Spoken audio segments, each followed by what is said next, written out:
നമസ്കാരം. മലയാളി വാർത്തയിലേക്ക് സ്വാഗതം. തിരുവനന്തപുരം രാജ്യാന്തര വിമാനത്താവളത്തിലെ IB ഉദ്യോഗസ്ഥ പല രീതിയിൽ ചൂഷണം ചെയ്യപ്പെട്ട യുവതിയാണ്. പ്രണയചതിയും വിവാഹ വാഗ്ദാനവും നൽകിയുള്ള പീഡനവും സാമ്പത്തിക ചൂഷണവും എല്ലാം അവളുടെ ജീവിതത്തെ താളം തെറ്റിച്ചു. അവളുടെ പ്രതീക്ഷകളും സ്വപ്നങ്ങളും എല്ലാം തകർത്തെറിഞ്ഞാണ് മരണത്തിലേക്ക് ഇറങ്ങിപ്പോയത്. പക്ഷേ ആ യുവതിയെ മരണത്തിലേക്ക് തള്ളിവിട്ട സുഗാന്തിന് ഇനി സ്വസ്ഥമായി ജീവിക്കാൻ കഴിയുമോ? പുതിയ പെൺസുഹൃത്ത് പോലും സുഗാന്തിനെതിരായ മൊഴിയാണ് നൽകിയിരിക്കുന്നത്. തന്നെയും ചതിച്ചുവെന്നാണ് ഈ യുവതിയുടെ നിലപാട്. ഇത്തരത്തിൽ ഈ യുവതിയും പ്രണയിച്ചു വഞ്ചിച്ചുവെന്നും വിവാഹ വാഗ്ദാനം നൽകി ചതിച്ചുവെന്നും കാട്ടി ഒരു പരാതി കൊടുക്കുന്ന അവസ്ഥയിലേക്കാണ് കാര്യങ്ങൾ നീങ്ങുന്നതായി സൂചനകൾ പുറത്തുവരുന്നത്. ഇത് പ്രതി സുഗാന്ത് സുരേഷിനെ കൂടുതൽ കുരുക്കിലാക്കും. IBയിലെ തന്നെ ഉദ്യോഗസ്ഥയാണ് ഇവരും. നോർത്ത് ഈസ്റ്റിലെ മറ്റൊരു യുവതിയെയും സുഗാന്ത് പ്രണയച്ചതിയിൽ വീഴ്ത്തിയിരുന്നു. കുംഭമേളയ്ക്കിടെ ഈ യുവതിയെയും ചൂഷണം ചെയ്തതായി IB കണ്ടെത്തിയിട്ടുണ്ട്. കൂടാതെ ഇയാൾക്ക് മറ്റൊരു പെൺസുഹൃത്തുമായും അടുപ്പമുണ്ടായിരുന്നു. സുഗാന്ത് സുരേഷിനെ ഇനിയും കണ്ടെത്താൻ പക്ഷേ IBക്ക് കഴിഞ്ഞിട്ടില്ല. സുഗാന്തിനെ അറസ്റ്റ് ചെയ്യുന്നത് തടയാത്ത ഹൈക്കോടതി തീരുമാനമെത്തിയിട്ടും പോലീസിന് സുഗാന്തിനെ കുറിച്ച് തുമ്പൊന്നും കിട്ടിയിട്ടില്ല. സുഗാന്തിനെതിരെ കഴിഞ്ഞ ദിവസം കൂടുതൽ വകുപ്പുകൾ ചേർത്തതിനൊപ്പം ഇയാൾക്കായി സംസ്ഥാനത്തിന് പുറത്തും തെരച്ചിൽ ഊർജിതമാക്കിയിട്ടുണ്ട്. ഒരേ സമയം 3 ബന്ധങ്ങൾ തുടർന്ന സുഗാന്ത് സുരേഷിന്റെ പുതിയ പെൺസുഹൃത്തും IBയിലെ തന്നെ ഒരു വനിതാ ഓഫീസറെന്നാണ് കഴിഞ്ഞ ദിവസം കണ്ടെത്തിയത്. ഇതുമായി ബന്ധപ്പെട്ട് സുഗാന്തിന്റെ സഹപ്രവർത്തകരുടെ നിർണായ മൊഴിയും പോലീസിന് ലഭിച്ചിട്ടുണ്ട്. രാജസ്ഥാനിലെ പരിശീലന കാലയളവിൽ വെച്ച് പരിചയപ്പെട്ട സുഗാന്ത് യുവതിയെ വിവാഹം കഴിക്കാമെന്ന് വാഗ്ദാനം നൽകിയാണ് അടുത്ത ബന്ധം സ്ഥാപിച്ചത്. നെടുമ്പശ്ശേരി വിമാനത്താവളത്തിലെ ഇമിഗ്രേഷൻ ഓഫീസറായ സുഗാന്ത് അവിടെ അപ്പാർട്ട്മെന്റ് വാടകയ്ക്കെടുത്ത് യുവതിയെ ഒപ്പം കൂട്ടി താമസിപ്പിക്കുകയും ചെയ്തു. വിവാഹം കഴിക്കണമെന്ന് വീട്ടുകാർ ആവശ്യപ്പെട്ടപ്പോൾ തന്റെ സിവിൽ സർവീസ് പരീക്ഷയെ ബാധിക്കുമെന്ന് പറഞ്ഞ് ആവശ്യം തള്ളിക്കളഞ്ഞു. ഇതിനിടെയാണ് ഗർഭം അലസിപ്പിച്ചെന്ന വിവരവും പുറത്തുവന്നത്. എന്നാൽ യുവതിയെ വഞ്ചിച്ച സുഗാന്ത് നെടുമ്പാശ്ശേരിയിൽ ജോലി ചെയ്യുന്ന മറ്റൊരു വനിതാ IB ഓഫീസറുമായും അടുത്ത ബന്ധം സ്ഥാപിച്ചുവെന്ന് അന്വേഷണത്തിൽ വ്യക്തമായിട്ടുണ്ട്. ഇതുമായി ബന്ധപ്പെട്ട സുഗാന്തിന്റെ സഹപ്രവർത്തകരിൽ നിന്ന് അന്വേഷണ സംഘത്തിന് നിർണായക മൊഴി ലഭിച്ചിട്ടുണ്ട്. ഹൈക്കോടതി സുഗാന്തിന്റെ ജാമ്യ ഹർജി പരിഗണിക്കുമ്പോൾ ഇതുവരെയുള്ള അന്വേഷണത്തിന്റെ കണ്ടെത്തലുകൾ പോലീസ് കോടതിയെ അറിയിക്കും. സുഗാന്ത് സംസ്ഥാനത്തിന് പുറത്തേക്ക് കടന്നിരിക്കാമെന്നാണ് അന്വേഷണ സംഘത്തിന്റെ നിഗമനം. സുഗാന്തും കുടുംബവും ഒരുമിച്ചല്ല ഒളിവിൽ പോയിരിക്കുന്നതെന്നാണ് പോലീസിന് ലഭിച്ചിരിക്കുന്ന സൂചന. കേരളത്തിന് പുറത്തേക്കും ഇയാൾക്കായുള്ള തിരച്ചിൽ വ്യാപിപ്പിച്ചിരിക്കുകയാണ്. തിരുവനന്തപുരത്ത് ജീവനൊടുക്കിയ IB ഉദ്യോഗസ്ഥ ഗർഭചിത്രം നടത്തിയിരുന്നുവെന്ന് പോലീസ് സ്ഥിരീകരിച്ചിരുന്നു. ഇതിന്റെ വിശദ അന്വേഷണത്തിലേക്ക് കടന്നതോടെയാണ് ഗർഭചിത്രത്തിന് പിന്നിൽ മറ്റൊരു യുവതിയുടെ ഇടപെടൽ കൂടി ഉണ്ട് എന്ന് തെളിഞ്ഞത്. ഇവരും IB ഉദ്യോഗസ്ഥയാകാമെന്ന സംശയം പോലീസിനുണ്ട്. 2024 ജൂലൈയിലാണ് യുവതി തിരുവനന്തപുരം നഗരത്തിലെ സ്വകാര്യ ആശുപത്രിയിൽ ഗർഭചിത്രത്തിന് ചികിത്സ തേടിയത്. ആദ്യം ആശുപത്രിയിലെത്തിയപ്പോൾ സുഗാന്തും യുവതിയും ഒരുമിച്ചാണ് വന്നത്. പക്ഷേ ദമ്പതികളെന്നാണ് ആശുപത്രിയിലടക്കം പരിചയപ്പെടുത്തിയത്.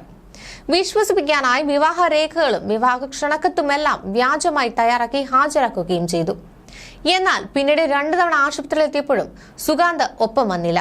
പകരം സുഗാന്തിന്റെ സുഹൃത്തായ മറ്റൊരു യുവതിയാണ്, അതായത് ഈ IB ഉദ്യോഗസ്ഥയ്ക്കൊപ്പം മറ്റൊരു IB ഉദ്യോഗസ്ഥയും കൂടി ആശുപത്രിയിലേക്ക് എത്തുകയായിരുന്നു. ഈ യുവതിക്ക് ആശുപത്രിയിൽ നല്ല പരിചയമുണ്ടായിരുന്നു. ഈ പരിചയവും സ്വാധീനവുമാണ് ഗർഭചിത്രത്തിന് സഹായിച്ചതെന്നാണ് കരുതപ്പെടുന്നത്. ഈ ആരോപണ വിധേയായിരിക്കുന്ന യുവതിയും ഇപ്പോൾ ഒളിവിൽ പോയി എന്നാണ് സൂചന. ഈ യുവതിയും കേസിൽ പ്രതിയാകാൻ സാധ്യതയുണ്ട്. IB ഉദ്യോഗസ്ഥയെ ജീവനൊടുക്കാൻ പ്രേരിപ്പിച്ചത് സുഹൃത്തായ IB ഉദ്യോഗസ്ഥൻ സുഗാന്ത് സുരേഷിന്റെ കൊടിയ വഞ്ചനയാണ്.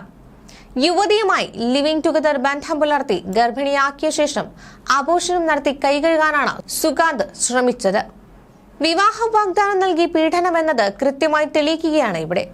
ഇത് ശരിവയ്ക്കുന്ന വിധത്തിൽ തെളിവുകളും പുറത്തുവരുന്നുണ്ട്. മാതാപിതാക്കൾ അന്വേഷണ ഉദ്യോഗസ്ഥർക്ക് കൈമാറിയ സന്ദേശം സുഗാന്തിന് ശരിക്കും വെട്ടിലാക്കുന്നതാണ്. സുഗാന്തിനെതിരെ ആത്മഹത്യാ പ്രേരണ കുറ്റം തെളിയിക്കാൻ തെളിവ് അന്വേഷിക്കുന്ന പോലീസിനു മുന്നിൽ നിർണായകമായി മാറുകയാണ് സുഗാന്തിന്റെ വാട്സാപ്പ് സന്ദേശം. IB ഉദ്യോഗസ്ഥ ജീവനൊടുക്കുന്നതിന് ഏതാനും ദിവസം മുൻപ് സുഗാന്ത് യുവതിയുടെ അമ്മയ്ക്ക് വാട്സാപ്പിൽ സന്ദേശം അയച്ചിരുന്നു. വിവാഹമൊന്നും നടക്കില്ല, എനിക്ക് അതിന് താല്പര്യക്കുറവും ബുദ്ധിമുട്ടുമുണ്ട്, അത് അവളെ പറഞ്ഞ് മനസ്സിലാക്കാൻ നിങ്ങൾ ശ്രമിക്കണം. ഇതായിരുന്നു സുഗാന്തിന്റെ സന്ദേശം. ഇതോടെയാണ് യുവതി കടുത്ത നിരാശയിലായത്. ജീവൻ ഒടുക്കിയതിന്റെ തലേ ദിവസം ഡ്യൂട്ടിക്കിടെ യുവതി പൊട്ടിക്കരഞ്ഞതായി സഹപ്രവർത്തകർ പോലീസിന് മൊഴി നൽകിയിരുന്നു. ഒരുമിച്ച് ജീവിക്കുമെന്ന് കരുതിയ ആളുടെ വഞ്ചനയിൽ കടുത്ത മനോവിഷമത്തിലായിരുന്നു അവർ. അതിനുശേഷം ഡ്യൂട്ടി കഴിഞ്ഞിറങ്ങിയത് യുവതി നേരെ റെയിൽവേ ട്രാക്കിലേക്ക് പോയതും ജീവനൊടുക്കുന്നതിന് തൊട്ടു മുൻപ് 4 തവണ സുഗാന്തുമായി യുവതി സംസാരിക്കുകയും ചെയ്തിട്ടുണ്ട്. ഓരോ ഫോൺ വിളിയും സെക്കൻഡുകൾ മാത്രം നീണ്ടതാണ്. വിവാഹ ബന്ധത്തിൽ നിന്ന് പിന്മാറരുതെന്ന് അപേക്ഷിക്കാനാകും അവസാന നിമിഷം യുവതി വിളിച്ചതെന്നും അത് കേൾക്കാൻ പോലും സുഗാന്ത് തയ്യാറാകാത്തതും ആത്മഹത്യയിലേക്ക് നയിച്ചുവെന്നും പോലീസ് സംശയിക്കുന്നുണ്ട്. ഒരച്ഛൻ മകൾക്ക് വേണ്ടി നിയമ പോരാട്ടത്തിന് ഇറങ്ങിയിരിക്കുകയാണ്. ലഭ്യമായ എല്ലാ തെളിവുകളും പോലീസിന് മുന്നിൽ കുടുംബം എത്തിക്കുന്നുണ്ട്. ഇതിനനുസരിച്ച് പോലീസ് നീങ്ങുന്നതായാണ് മനസ്സിലാക്കാൻ സാധിക്കുന്നത്. കോടതിയിൽ ഇന്നാണ് റിപ്പോർട്ട് സമർപ്പിക്കേണ്ടത്. ഇതിനനുസരിച്ച് രജിസ്ട്രാർക്ക് അയച്ചു കൊടുത്തുവെന്നാണ് അറിവ്. ജാമ്യ ഹർജിയിൽ സുഗാന്ത് ഉന്നയിച്ച ഒരു വാദമെന്ന് പറയുന്നത് ഇരുവരുടെയും വിവാഹത്തെ IB ഉദ്യോഗസ്ഥയുടെ കുടുംബമാണ് തടഞ്ഞതെന്നാണ്. കൂടാതെ വിവാഹാലോചനയുമായി ഈ യുവതിയുടെ വീട്ടിലേക്ക് പോയിരുന്നു എന്നൊക്കെയാണ്. പക്ഷേ ആ കുടുംബം ഇതൊക്കെ തള്ളിക്കളയുകയാണ്. തന്റെ ഭാര്യ മറ്റൊരിടത്താണ് ജോലി ചെയ്യുന്നത്. താൻ മാത്രമേ വീട്ടിൽ ഉണ്ടാവുകയുള്ളൂ. ഇങ്ങോട്ടേക്ക് വരണമെങ്കിൽ ഒന്നുകിൽ ഭാര്യയുടെ നമ്പറിലേക്ക് വിളിക്കണം, അല്ലെങ്കിൽ എന്നെ വിളിക്കണം. ഫോൺ രേഖകൾ എടുത്താൽ തന്നെ അത് തെളിയും. അത്തരത്തിൽ ഒരു കാര്യവും നടന്നിട്ടില്ലെന്ന് യുവതിയുടെ പിതാവ് ഉന്നയിക്കുന്നുണ്ട്. കൂടാതെ CCTV ക്യാമറയും പരിശോധിക്കാം. മെസ്സേജ് വന്നിട്ടുണ്ട്. വിവാഹത്തിൽ നിന്ന് പിന്തിരിപ്പിക്കണം, അവളെ ഉപദേശിക്കണം, അതായത് പിന്മാറാൻ നമ്മൾ അവളെ നിർബന്ധിക്കണമെന്ന രീതിയിലാണ് മെസ്സേജ് വന്നിരിക്കുന്നത്. ആ സമയത്ത് മറ്റു കാര്യങ്ങൾ അറിയാതിരുന്നപ്പോൾ അവന് ഇഷ്ടമല്ലെങ്കിൽ കല്യാണം നടത്താൻ സാധിക്കില്ലല്ലോ എന്നൊക്കെ മകളോട് ആ സമയത്ത് സംസാരിച്ചിരുന്നു. പിന്നീട് പതുക്കെ പിന്മാറാൻ തുടങ്ങി. പിന്നീട് കുറച്ച് ടൈം തരുമെന്ന രീതിയിലേക്ക് മാറി കാര്യങ്ങൾ.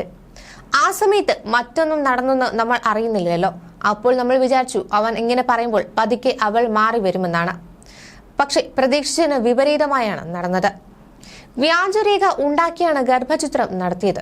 അവൻ കൊച്ചിയിലാണ് കൂടുതൽ നിന്നത്. അപ്പോൾ കൊച്ചിയിൽ തന്നെയായിരിക്കും ഈ വ്യാജരേഖ തയ്യാറാക്കിയിട്ടുള്ളതും. അതൊക്കെ പോലീസിന് അന്വേഷണത്തിൽ കണ്ടെത്താൻ സാധിക്കും.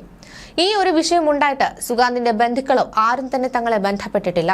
നമ്മുടെ കയ്യിലുള്ള എല്ലാ എവിഡൻസും ഹൈക്കോടതിക്ക് കൊടുത്തിട്ടുണ്ട്. ഇന്ന് മാത്രമേ മറ്റു വകുപ്പുകൾ ഇയാൾക്കെതിരെ ചുമത്തുമോ എന്ന് അറിയാൻ കഴിയുകയുള്ളൂ. ഓരോ ദിവസം കഴിയുന്തോറും ഓരോ വകുപ്പുകൾ ചേർത്ത് അന്വേഷണ ഉദ്യോഗസ്ഥർ കേസ് രജിസ്റ്റർ ചെയ്യുന്നുണ്ട്. അങ്ങനെ ചെയ്യണമെങ്കിൽ അത്രത്തോളം ആഴത്തിലുള്ള കുറ്റങ്ങൾ ഈ സുഗാന്ത് ചെയ്തിട്ടുണ്ട് എന്ന് തന്നെയാണ് മനസ്സിലാവുക. IB ആയിരുന്നാലും സുഗാന്ത് തെറ്റ് ചെയ്തിട്ടുണ്ടോ എന്ന് മനസ്സിലാക്കി പഴുതടച്ച അന്വേഷണത്തിലൂടെ ജോലിയിൽ നിന്ന് പുറത്താക്കുമെന്നാണ് അറിയിച്ചിരിക്കുന്നത്.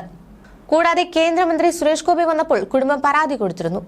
ഒരു തരത്തിലും ഈ സുഗാന്ത് ഫോൺ വിളിക്കുകയോ കാണാൻ വരികയോ ഒന്നും ചെയ്തിരുന്നില്ല.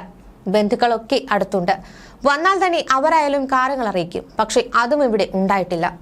നിലവിൽ പൂർണ്ണമായും പോലീസ് സപ്പോർട്ട് ചെയ്യുന്നുണ്ട്. അവർക്ക് ഒരു വീഴ്ചയും പറ്റിയതായിട്ട് ഞങ്ങൾക്ക് തോന്നിയിട്ടില്ല. പക്ഷേ 10-12 ദിവസമായിട്ടും അറസ്റ്റ് ചെയ്യാത്തതിൽ മാത്രമേ വിഷമമുള്ളൂ. പോലീസ് ഇതിൽ മറ്റെന്തെങ്കിലും കണ്ടിട്ടുണ്ടോ എന്നറിയില്ല. അവർ IB ഉദ്യോഗസ്ഥരെ നിരീക്ഷിക്കുകയാണോ എന്നും അറിയില്ല. അറസ്റ്റ് നടപടികൾ എങ്ങനെയാണെന്ന് നോക്കിയ ശേഷം മുഖ്യമന്ത്രിക്ക് പരാതി കൊടുക്കേണ്ട ഒരു സാഹചര്യം ഉണ്ടായാൽ അത് ചെയ്യുമെന്ന് തന്നെയാണ് കുടുംബം പറയുന്നത്. ഒരുമിച്ച് യാത്ര ചെയ്യരുതെന്ന് മകളോട് പറഞ്ഞിരുന്നുവെന്ന് സുഗാന്തിന്റെ സംസാരം മകൾക്ക് മനോവിഷമം ഉണ്ടാക്കിയിരിക്കാമെന്നും തുടർന്നാകാം മകൾ ജീവനെടുക്കാൻ തീരുമാനിച്ചതെന്നുമാണ് പെൺകുട്ടിയുടെ പിതാവ് ആരോപിക്കുന്നത്. നെടുമ്പശ്ശേരി വിമാനത്താവളത്തിലെ IB ഉദ്യോഗസ്ഥനും മലപ്പുറം എടപ്പാൾ സ്വദേശിയുമായ സുഗാന്തിനെതിരെ ബലാത്സംഗം, തട്ടിക്കൊണ്ടുപോകൽ, ആത്മഹത്യാ പ്രേരണ, വഞ്ചന തുടങ്ങിയ കുറ്റങ്ങളുടെ വകുപ്പുകൾ ചുമത്തിയാണ് തുടക്കത്തിൽ കേസെടുത്തത്.